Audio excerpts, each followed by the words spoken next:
అయితే ఫ్రెండ్స్, ఇప్పుడు మనం ఆల్రెడీ మోకాల పర్వతం దగ్గరలోకి వస్తున్నాము. సో ఎండల కోసమని ఇక్కడ పైన మెష్ అనేది కట్టారండి. చాలా మంచి పని చేశారు.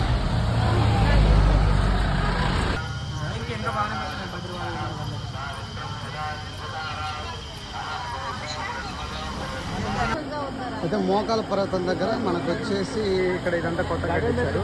ఇక్కడ ఎండలు కదా, ఇప్పుడు ఎండల కాలం. ఇది మోకాల పర్వతం గోపురం. అక్కడికి వెళ్ళేసి ఫోటో.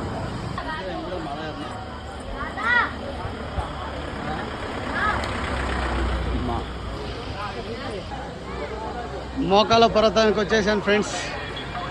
సో మీలో ఎంతమంది మోకాల పర్వతం దగ్గర మోకాల మీద నడిచారో ఒకసారి మన వీడియోకి లైక్ కొట్టుకొని అలానే మన ఛానల్ సబ్స్క్రైబ్ చేసుకోండి. పైకి వెళ్ళి వెంకటేశ్వర స్వామి దర్శనం చేసుకొని పైన మనం అన్నీ ఎక్స్ప్లోర్ చేద్దాం. ఈ సైడ్ బస్సులన్నీ కిందకి వెళ్తున్నాయి.